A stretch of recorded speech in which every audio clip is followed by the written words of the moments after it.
since man discovered the internal combustion engine, he has had a fascination with the motor car. Early motoring accidents were frequently non-damaging, but still safety advisors insisted on rolling people up the road for no apparently good reason. The cowcatcher on his truck saves this poor unfortunate from injury. However, the driver twists his ankle dismounting at speed. I say, you stop! I'll catch you, you blighter! Here we go, chaps! Early off-road rallying activities were frowned upon by the law enforcement authorities.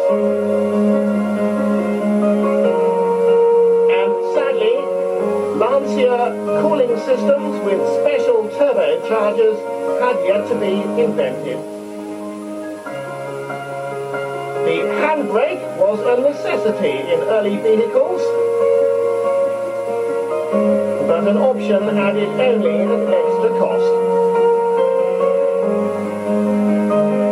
Nice one, smart thinking fella. The first rollover cage met with universal approval.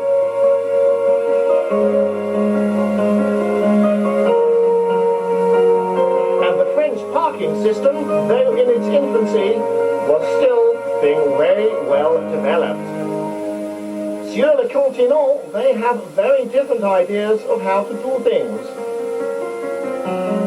Finally, Fritz von Opel, the German count, going for the land speed record in a car powered entirely by Roman candles.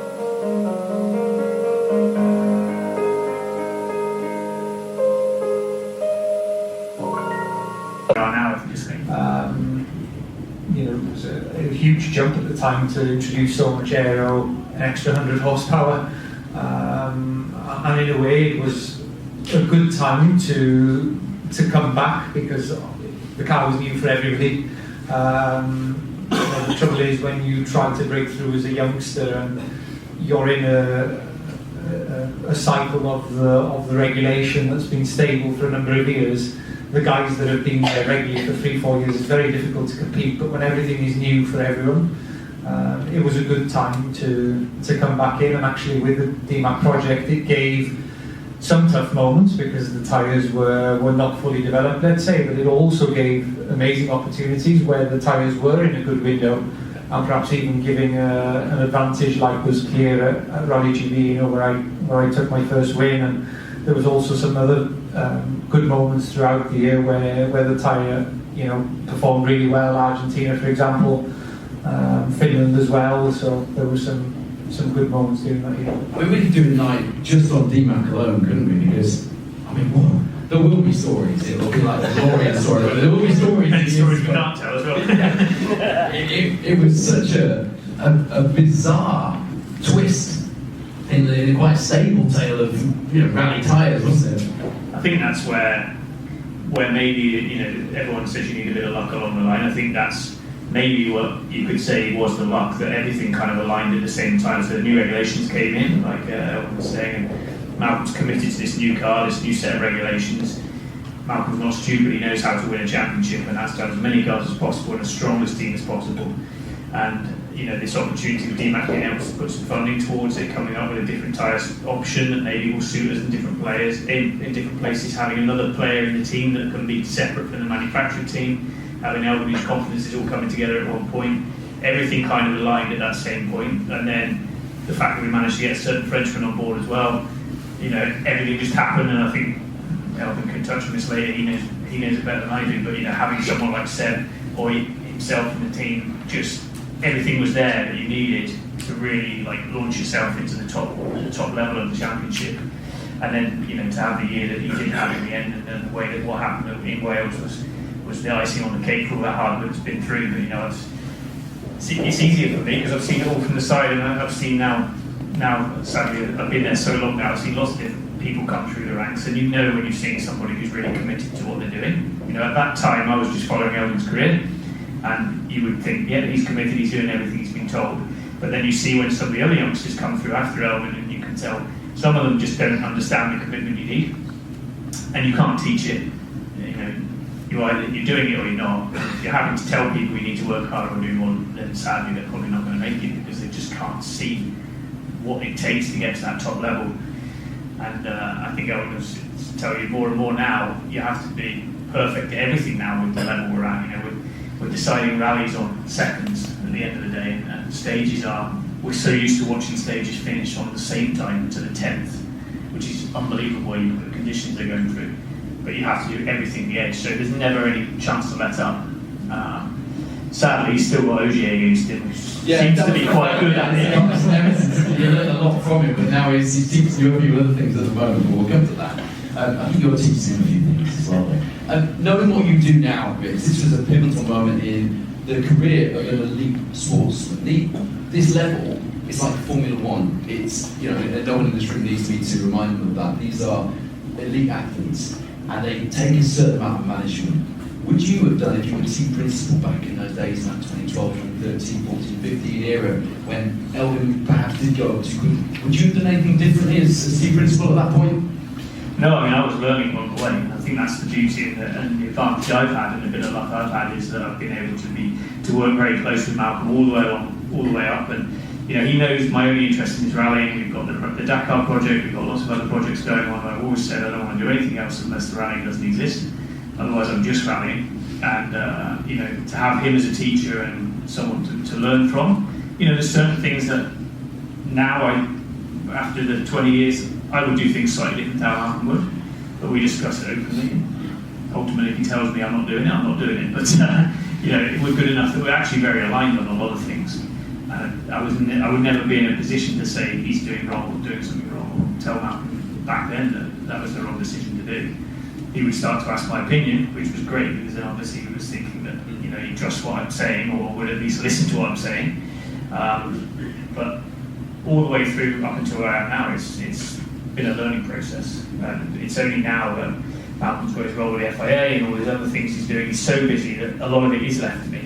You know, I'll go 2-3 weeks without really seeing him, well, not seeing him, and speaking to him very irregularly, just on WhatsApp or whatever, and so a lot of the day-to-day stuff is left to me now. So I think this is the last couple of years is really the first time that I've actually been doing a lot of this myself, and he still has a lot of interest in the drivers that we're running and the decisions we're making, but there's more and more opportunity for me to do things. And I wouldn't change the way that Malcolm's done in the past. If we feel that we need to take someone back to help them move forward, then that's the case, because just bashing your head against the brick wall by not getting the luck and not having the wins or the good results you need at the top doesn't do anything for you. You start to believe that maybe you can't do it anymore, which is never the case. So, but everybody's different, so there's many different ways to approach it. But I think the way that it happened with Elfyn was obviously working, because look where it is now. But I think probably the biggest bit that helped Elfyn progress the most that I see from my side is ultimately when he did leave M-Sport, because you know, Toyota were interested, which I think gives you the ultimate you know, confidence that actually I can do this, because there's an OEM's biggest Toyota want me in their car, and you know, I think it was a different form of pressure to perform then, and under a different management, Tommy at the time, and you know, another huge name in all of rallying. But I think that, as much as I would have loved to see him stay at M-Sport, I think, you know, without being disrespectful to the company, I don't think he would have got to where we are now if he just stayed there, because, you know, we're always a bit of a tougher route compared to the others. But having that opportunity to really then have no pressure on your shoulders that when you do crash your car, man, we're not going to rip your head off, and there will be a new one there for you on the next rally. You know, you need to get to that level, because with Malcolm there is always that thing in the background of Elfyn knows inside out the budget constraints that we have, and an accident can mean that we have to scrimp somewhere else to repair the car. But you can't really push to the absolute limit if that's in your mind at all. And when you go to a full factory team like Toyota at the time, you can just concentrate on driving, and then the rest of it is, it kind of takes you to the next level and beyond.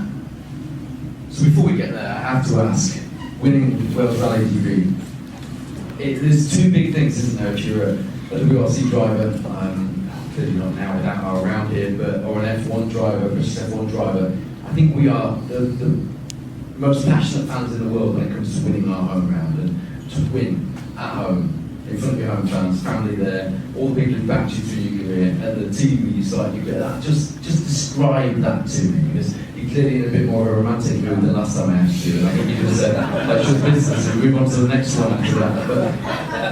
But on reflection, that must sit in your memory as an absolute core. Yeah, okay. No, the romance wasn't there at the time, but it was huge. You needed to do it as a monkey off your back, if nothing else. Yeah, no, it was pretty cool. Obviously, the atmosphere at the finish was pretty amazing in Llandudno. Obviously, the atmosphere after set. It was Driver's as well. It was champion manufacturers and the win. Yeah, so it was. Yeah, obviously a lot of ups and downs before that, you know, and we'd come very close in Argentina, obviously, to taking our first win. So I think actually after that, you start to believe maybe it is a bit more possible then. But still, going to Rally GB, you know, we knew that we had a tyre that should be working very, very well there. So it was sort of mine to lose in a way. I knew I had to drive well, and obviously the wear was one of the big topics. I remember on Saturday, I think we had a 100k loop, suited wheels, but the big issue was getting it through that 100k loop, and I think we finished with all 6 tyres on the canvas, but it did make it through, and yeah, obviously to win your home round with atmosphere was pretty cool, and will always be, you know, one of the best memories from my career. I knew we'd get there. There's a little bit of romance brewing there. At the times when, I know you're going to give me the same answer to this one, but I see, even at ERC level, particularly at WRC, you're on safari, you're in Portugal, wherever you are, Chile, there's a helicopter following, literally, you know, just above your rear wing, comes over the crest behind you, and it just looks insane. And at the times when you sat there, and you just look in the rearview mirror, I hope you don't do that very often, but you just think, what am I doing? Are there still pinches of moments at all, or are you now so focused and so, it is a job, not just a job, but it is a job, and then that's really coming to it? On event, I would say it's purely just doing the job, and that's it. Of course, at home, there's a few moments where you appreciate what's happened, and you know that you're in a very lucky position. You know, there's very few people in the world that have, you know, had the opportunity to drive the cars I've had for such a long period of time, and I do consider myself lucky for that. Of course, there's all the hard work and all the rest of it, but you know, there's many other talented drivers who have not had the break or, you know, the chance that they needed to have the career, and you have to consider yourself lucky, you know, to have had it all. I bet kids love it. Look, there's Daddy being chased by a helicopter, just like James Bond. The helicopters chasing the cars blow my mind. It's just something I can't ever get my head around. It's just insane. They just track the cars. They don't do it so much now with the drones, do they? But you still get helicopter tracking. So, Toyota. How did it come about? We've been talking about Ford so far, and I know that you really have to be on brand, don't you? So Rich has been quite happy so far. He's had the lion's share of this first half, but it's an important part of your career. But Toyota came calling, as Rich says, silly season, really, wasn't it? Because everybody's contacting everybody. Did you know what was going to happen? Were there rumours? Were there things happening? How does it all come about when a move like that happens? It's a bit out of the blue, but obviously through all my uncertainties, let's say, of all my time at M-Sport, I was pestering everybody else in the meantime as well. You know, anybody who would answer the phone, I was ringing for a drive.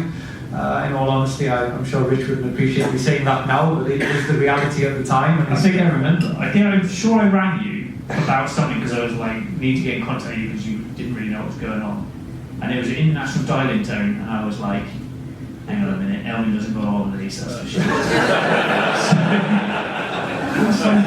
It's like a bit sheepish, like, hello? I was like, yeah, I was just briefly. And he's like, oh, I'm a bit busy at the minute. I said, where are you? I'm in Finland. You're not going to see Santa Claus either, so. Well, maybe he was. But, yeah, so am I right? Ring me back tomorrow. See you. Yeah, no, I think, you know, when you're in that position, you're trying to elevate your career, of course you're talking to everybody, and if you're not in contact with all the teams, then you're leaving yourself short of opportunities. So I was always in touch with everybody. Obviously the situation at M Sport, like Rich has touched, was always a bit uncertain. Budgets were always getting agreed at the last moment, and of course you're always hunting for what opportunities are out there. And I've been pestering Toyota ever since they came into the sport at the start of 2016. Obviously it was an uncertain time for me, and so I was ringing Tommy quite often, and always it was the same response, and he never called me back, but as it happened in 2019 he did call back, but it was when the call came and when the offer came in, it was surprising how different and how fast that it happened, and it was part of learning in my career that you can have all the managers and the people talk on your behalf, but the reality was that when a team wants you, they decide they want you, the call's there, you're there for a meeting, and it's kind of done. And it came about quite late in 2019, I would say it was after Rally GB, I think. I think it was straight after, wasn't it? Rally GB? It was the end of the year, because like I say, I was just calling to see where we're at, and like you say, I've seen it from our side as well with Malcolm. If these team owners want a driver, it's done quickly, and you've got one chance, and if you say I'll go away and think about it, you pretty much lost that chance. I remember speaking to you in 2019 at Old Park, and you just seemed really, really on edge, stressed. You didn't seem very happy, and I remember thinking that everyone, it was the end of the season, there were fireworks, and you had this lovely racetrack, Mickey Mouse stage, as you guys referred to it at the time, with the water splash, and lots of people, there to see you on home soil. But you didn't seem comfortable. There was an edge to you. Did you know what was happening, or were you stressed out?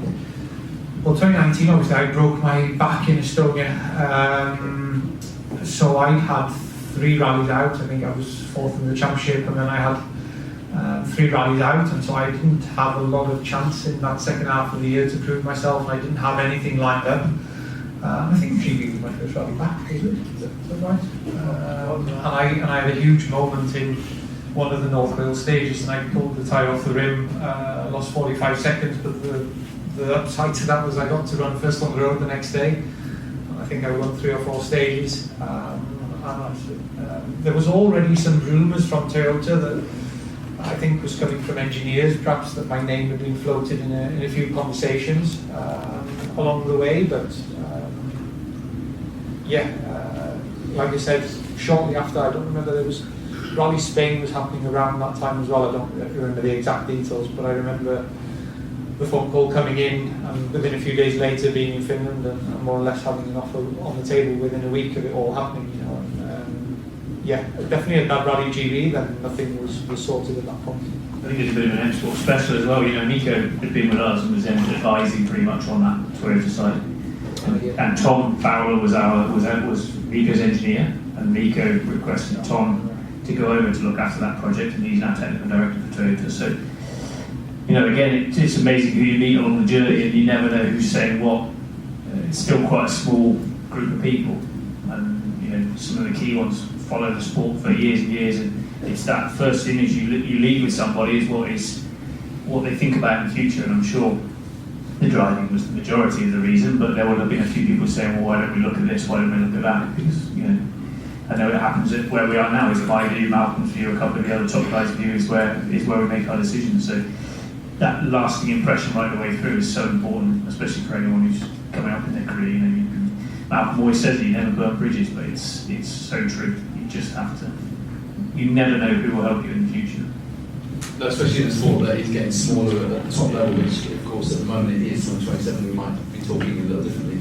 Little did you know how your career was about to change. Little did we all know what a year to be going into your biggest career move yet in a World Championship sports team. But little did we all know what was about to happen in the world, of course. And that provided you some interesting challenges, which we will come to. But we'll take a short break there.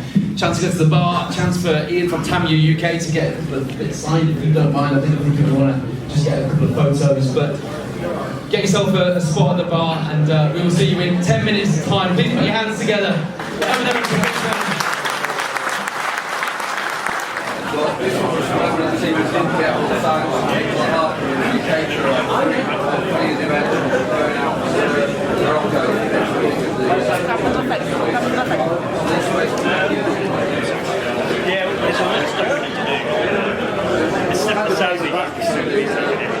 I'm not saying I wouldn't do it.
A period of all of our lives that took a bit of a shake-up, but it was Elfyn Evans moving into a period of your life and your career that you've worked very hard for, and all of a sudden the world changed.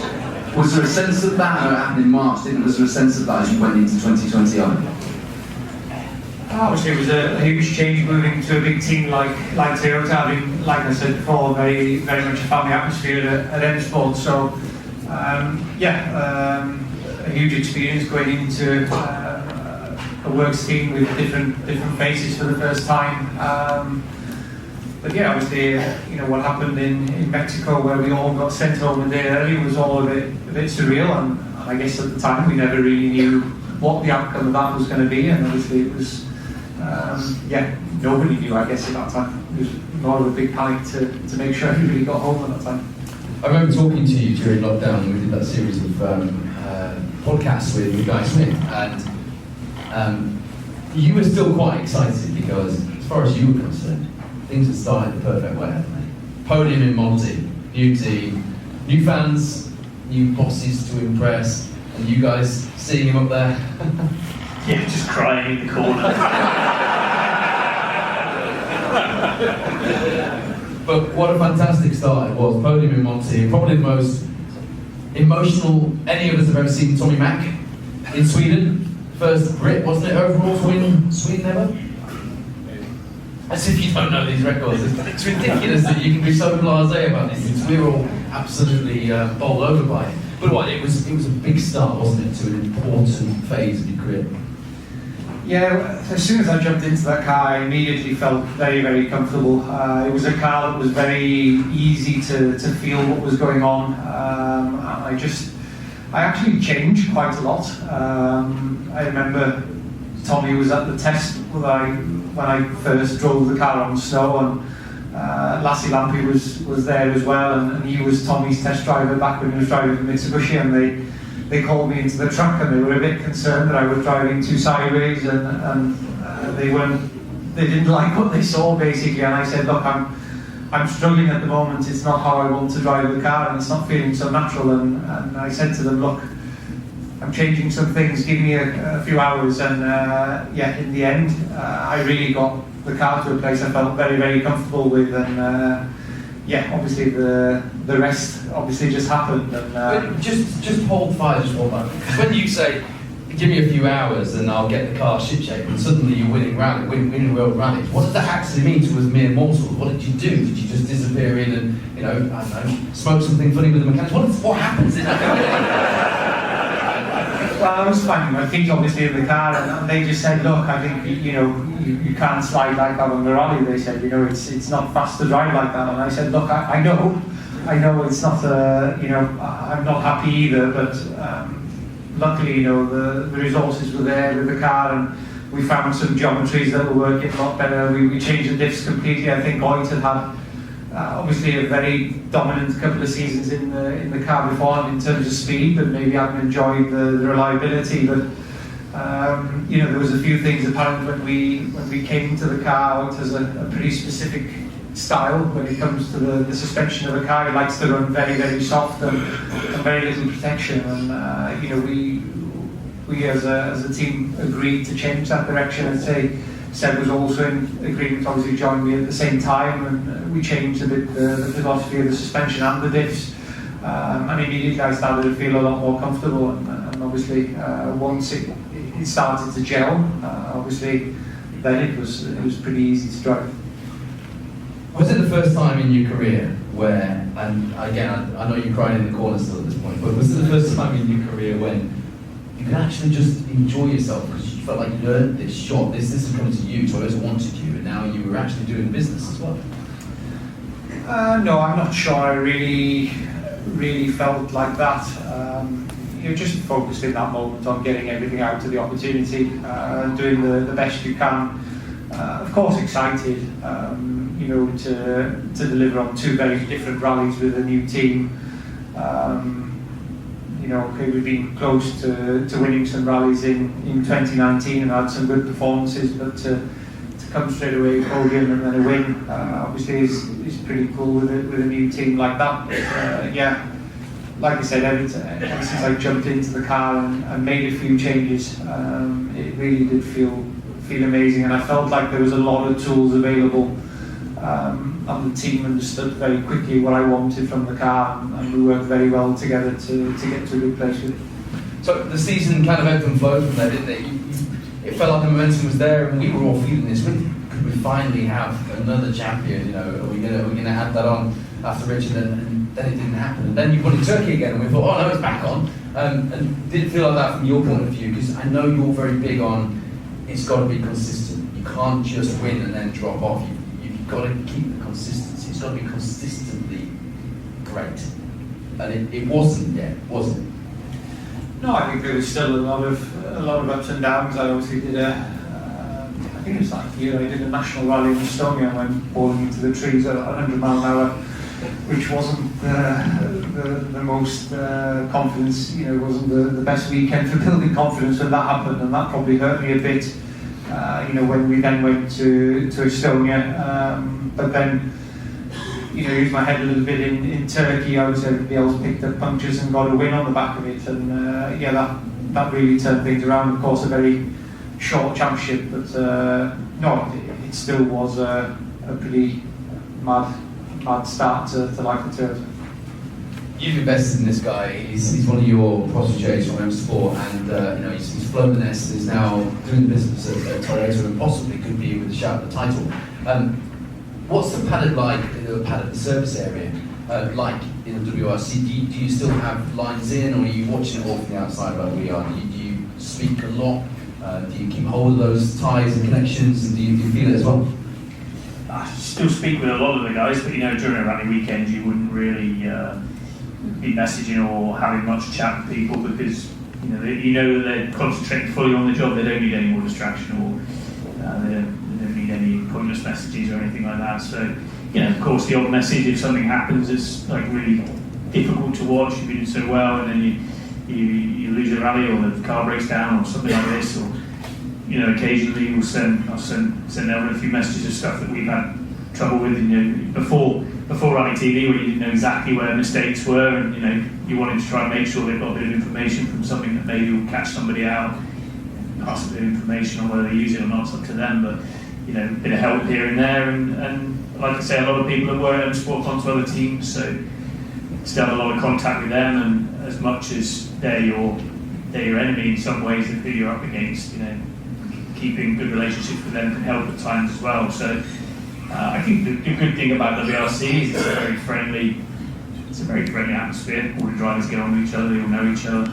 I think it's the one thing that could potentially change if we all want the sport to get bigger and bigger, and to get bigger you have to build storylines, and that often involves creating tension or creating drama, and that could maybe affect the way that things go at the moment. But right now it's a very nice place to be, and we're all quite a close-knit community, but I think we all hope the sport grows, and with that things might change, especially if more teams come in, which we all hope for as well. But like I said earlier, for me personally, there's no point in falling out with anybody, because it's not going to help you in any way. Yes, it's more than fine to have disagreements in terms of competition and that, but as soon as that's over with and done, then there's no point in holding a grudge against things, because it doesn't help anybody. But like I've said last year, to know all these people, know all these drivers now, and still keep in touch with them, they're still my idols, so I don't want to fall out with any of them either, but some of them are hard to get on with. Boys, for example, he's all the laughs at that. It is a really special environment. Adrian still, I don't speak to Adrian as much, but certainly at the start of the year, especially when we had some bad luck, we still chat, and me and Elfyn, we still see each other on the airports, things like that. We'll have a chat about what's going on, but it's not like we're chatting every day. More Than Machine featured and focused on M Sport in the last series, last two series. One series, and we all loved it, but it's been overlooked. I know without asking that you didn't love this. This was not what you had on your bingo card and suddenly open your life up when you want to concentrate on doing the job. But we're all going to get a little closer look, aren't we, in the upcoming series, that very soon, isn't it? At your life behind the scenes in this title fight, aren't we? I'm not giving too much away, don't worry. Haven't they? It must have been quite tough, that, because I know you're a private person, and I know you like to concentrate on the job, and even doing things like this isn't the most natural part of what you do. Have you seen it? I've seen it, yeah. Your dad speaks as well in that. Yeah. Your dad has more words than you have to say. I got sent to watch the preview, and that was my favourite bit. Going up, I won't give it away because you'll need to watch it to keep the ratings up. But yeah, it's great. Looking forward to that. What was it like though, having to concentrate? I mean, we're flitting around here, but anyone who's been to these knows that it's not chronological, it's tangents, and the more stories and tangents, the better. The more wilder we go, the better, in this second half particularly. What was it like having to, at the moment you're still doing this, having to kind of carve out a part of your existence for this media frenzy? Because they will be trying to frenzy it. It will be like, what's the Drive to Survival, isn't it, F1? They want to make it like that, don't they? Yeah, they do, and I'm one of the world's worst for acknowledging maybe that all these things need to happen for the sport to grow. People need to show their personality. They need to, show more of what goes on behind the scenes. And yet, when somebody asks me, I go, "No way, I'm not doing that." I mean, I can imagine that some of the crazy, I don't think, Rich, you said that some of the crazy stuff and the fun stuff that the social media guys come up with when you're trying to get a job done must be quite frustrating sometimes. You're trying to focus on a rally weekend and the content creators come up with an idea. Yeah, it wouldn't be my favourite part of the job. I can easily live without social media. I'm not sure if you follow my social media, but you're not really following me. That's because they post. We've been here before. I'm afraid you told the story about you. We can talk about Facebook Marketplace. We're quite well known for that in the WRC service. Did you tell the story? You tell it way better than me. Yeah, I mean, Elvin's tight for cash, as we know. He's not made much anymore. So, and it was someone else that told me. It was my colleague Andrew. So you can blame this on Andrew, not me. And Andrew had said, "Have you seen this?" And he sent me this messenger, and it's like, I don't know what he was selling. Some kids. Ninja, I think. Yeah, like an air fryer. Well, it was something ridiculous. And was it a bike? Yeah, Ninja, I think it was. And there was some stuff for like 15 quid. Oh yeah, there would have been that as well. Yeah. So I made the joke that if you want to get Elvin's autograph, it'll cost you 15 quid. Just go and buy this air fryer and turn up, and then just take the autograph and leave the air fryer, give you 15 quid extra. So suddenly there's the Leeds sports star that's not on social media, that's really elusive to the press, is suddenly all over Facebook Marketplace selling 15 quid air fryers. It's the best story of the WRC. But you hit me the other month because I sent it back to Andrew and said he's up at it, he's at it again. It's just, When you have a guy's kid out, what do? You can't throw the stuff, can you? that's now everybody logging onto Facebook. So Yeah, we're all going to be looking on Marketplace later, looking for the stuff in Wales and see if it's yours. So here you are. Things have been up and down in the last few years. We've all been on the edge of our seats at times because it has felt like it's been close. Has it felt like that inside the car, inside the camp at times that it's been close, or have you felt like you haven't quite yet just got over that hill towards the final, if you like, the final stage that looks like you might get there? Championship, you mean? Yes. No, we're past Facebook Marketplace now. I've got no doubts whatsoever about that, especially after tonight. Try not to think about it too much. If it happens, it happens. Of I course. don't believe you.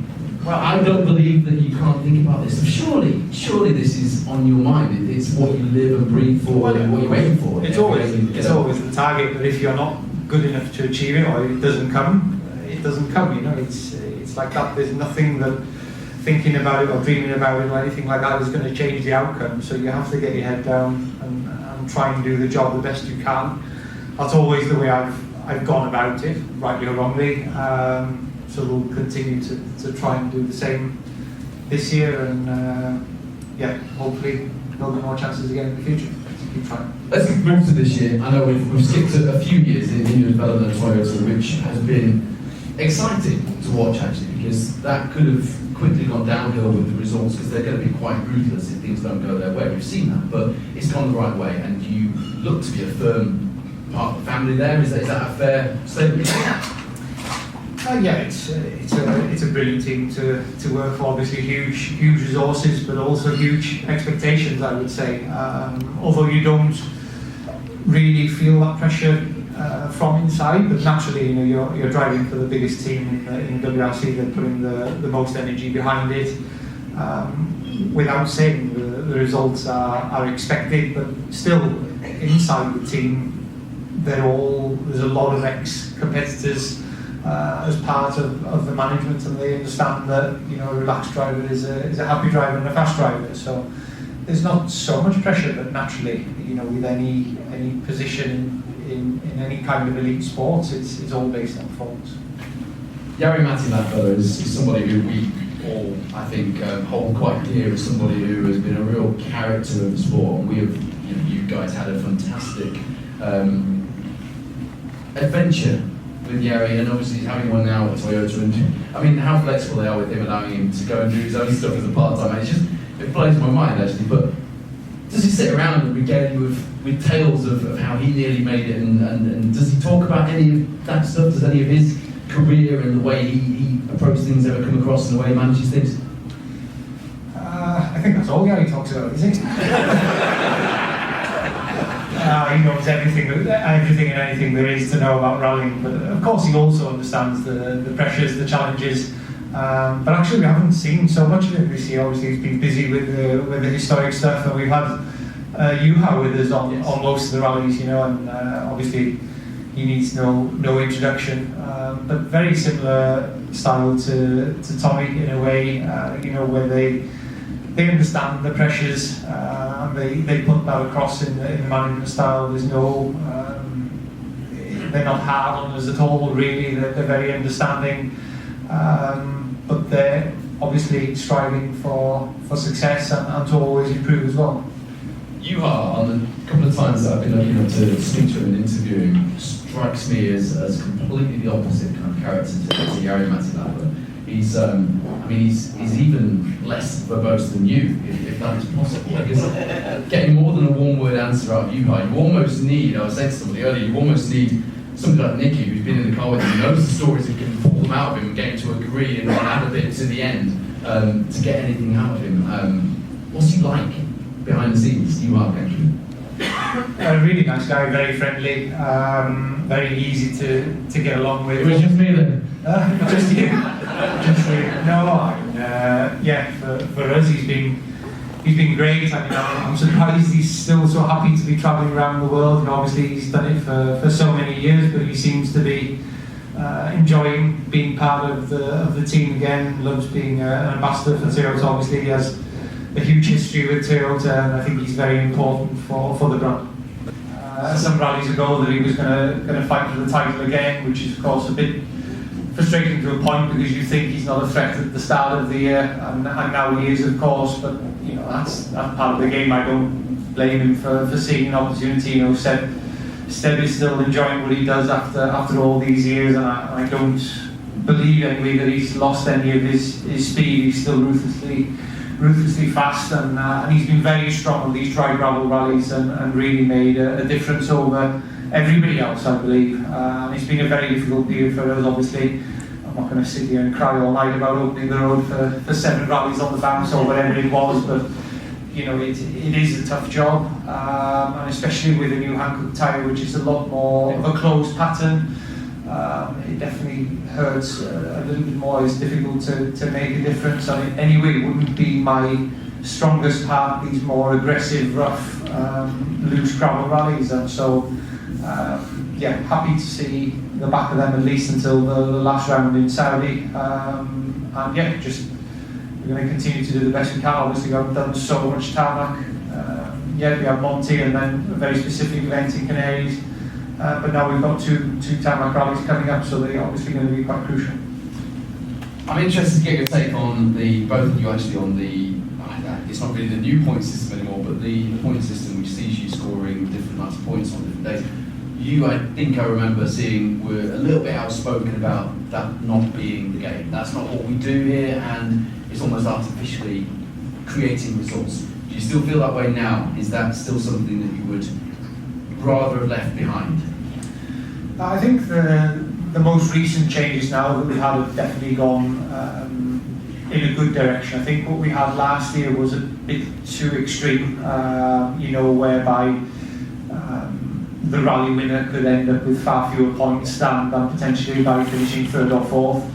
At least now with the changing the points where the win is rewarded properly. Again, I think that's very important.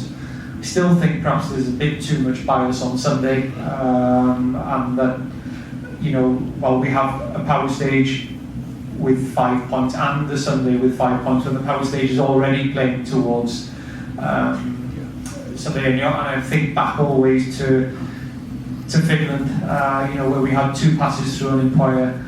Things are so marginal. It's sort of a bit sort of painting the picture of what the sport is about these days. 2 runs through an umpire. I won the first pass through it. On the second pass, I tried to add a bit more on, made a couple of mistakes, dropped 3 seconds in that power stage. And I lost the power stage point and I lost the Sunday points purely on one bad stage. You know, it was a swing of probably 7 points based on that one stage, which seemed to be a bit too much at the time. But sometimes you're on the right side of it, and sometimes on the wrong side. I mean, we benefited massively in Paraguay, you know, where the rain came. So I still think that overall the majority of the points should be dished out over the whole weekend. We are rallying still, after all, not sprinting. But I understand the need to create something and make something exciting for Sunday and stop this tyre saving, but maybe just slightly less points on Sunday would have still created. I think if there's any opportunity, that people will still push, but I still don't think it's as bad now as what we had last year. I think relatively it's fair at least. Rich, from your point of view, I know we discussed this a little bit last time, but from a team principle point of view, especially with a team with less investment and clearly the ability to score and get some more points with a better surprise result has benefited you, and it's given you a chance to kind of fight for those headlines apart from anything else for the sponsors at the times during the rally. What are your views at the moment before we head into this new set of regulations? Have we got it in a bit of a sweet spot at the moment, or are we still kind of floundering a little bit?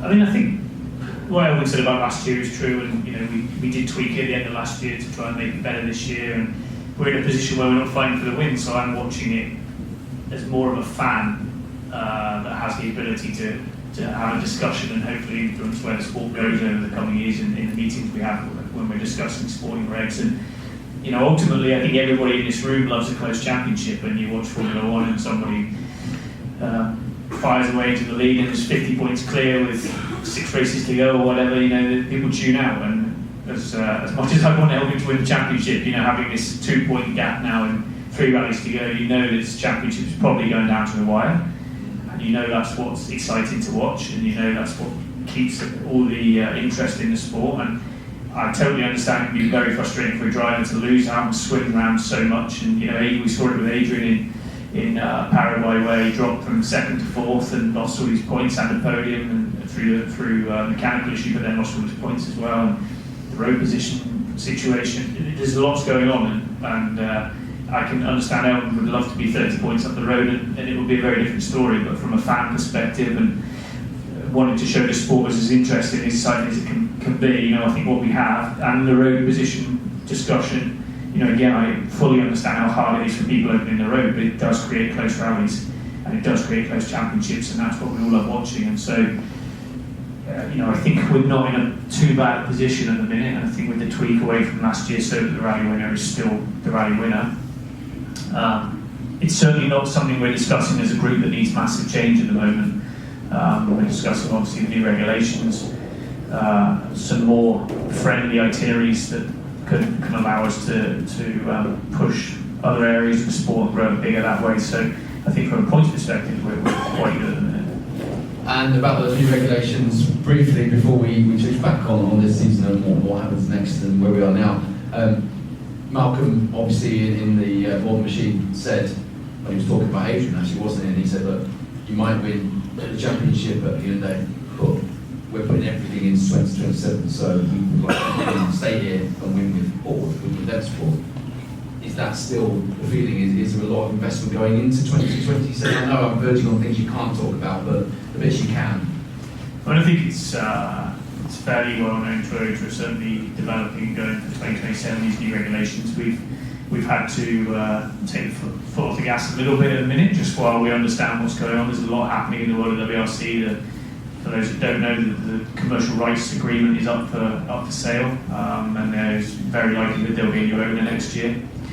which is a very exciting prospect in my view. You know, the current WRC promoter, despite what people think, have done a lot of good things. You know, Rally TV, watching every stage live, some really big things they've done. But now I think it's time for the sport to go to the next level. We're one of the most under-commercialised global motorsport series that exist, and we need to get it back to where it needs to be. We need to get it back to Elfyn HD, that everybody in the street knows who he is, and he can't go on Facebook Marketplace anymore because everybody crashes Facebook. So we need to get back to that level, and I think this is the opportunity to do that, and mixing in with these new regulations that we'll see the cars come back a step.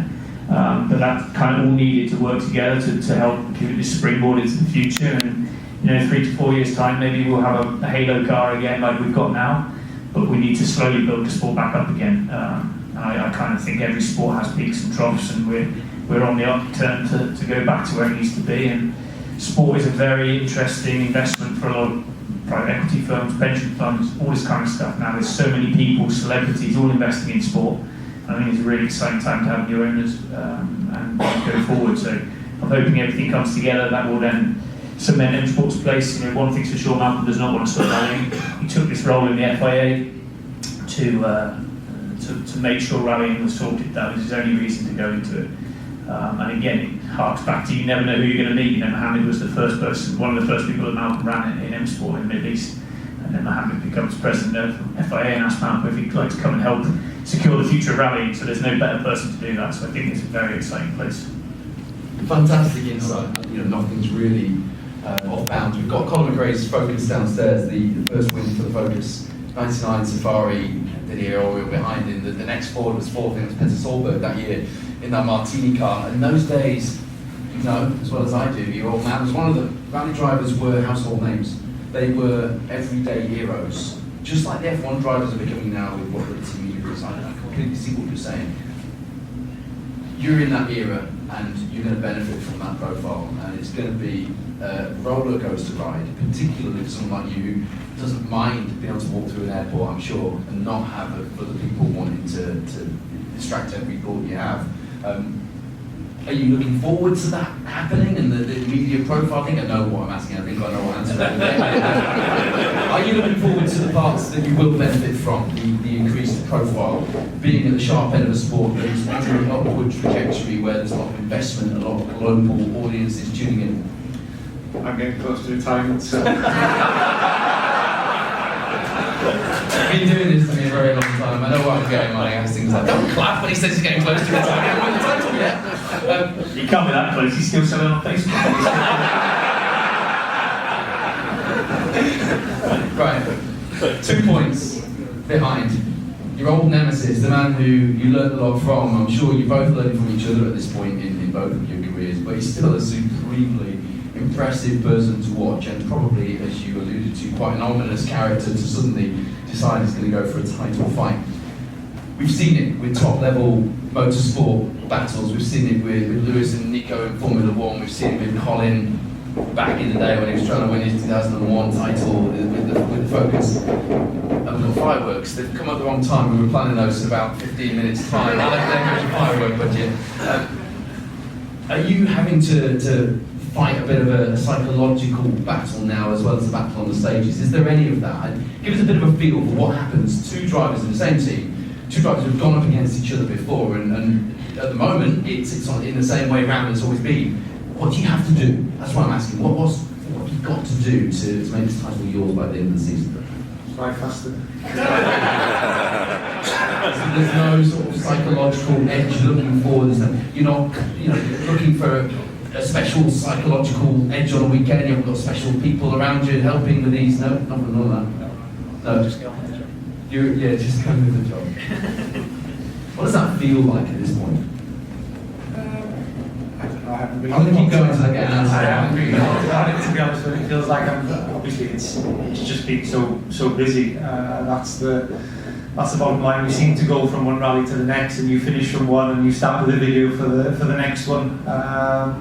We've had a bit more time now, actually, after Chile. I think was the last one we've come from. So a bit of time to list things on Facebook and all that stuff. Put it on the back burner for a few months, but yeah, yeah, now it's a week to go, and it's back on the videos.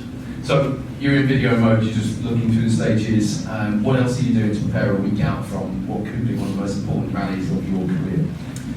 So I was testing yesterday in France, so we have 1 day of testing basically that covers Central Europe and Japan. Quite an important test because we seal differentials. Quite different rallies, and the potential for conditions to be from full mud and rain to Japan that can be can be full dry, but it's very twisty, very demanding. So quite a difficult one to get all that right in 1 day. You only have one day basically to get that right, and it's not easy to seal those choices. And once you've made that choice, you're stuck with those for the next 2 rallies. So a few important decisions to make now this week as they build the cars, and based on the test that we've had this week.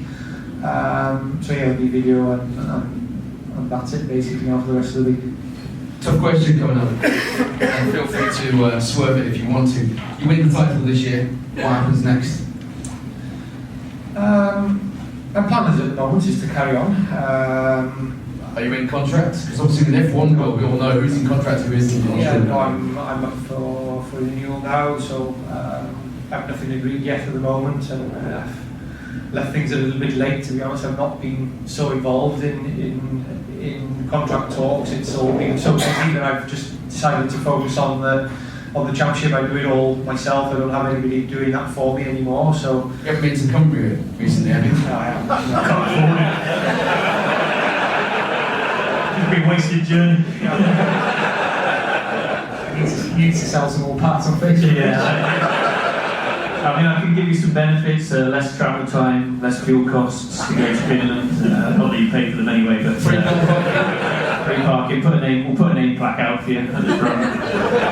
That's about all I've got though. Look, an honest answer, which I'm actually really grateful for, because it's not an easy thing to be discussing, especially when really your focus is the World Championship.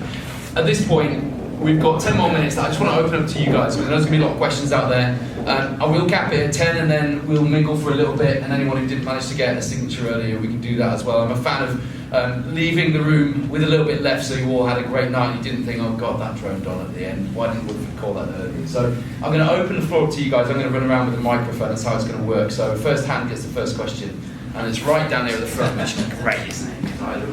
Lovely big lunch. When do you think we'll see Rally Cheeky?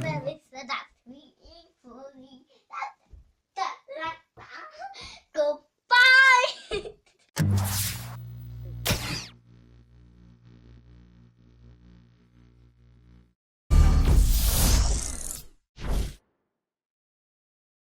Bye, have a great time.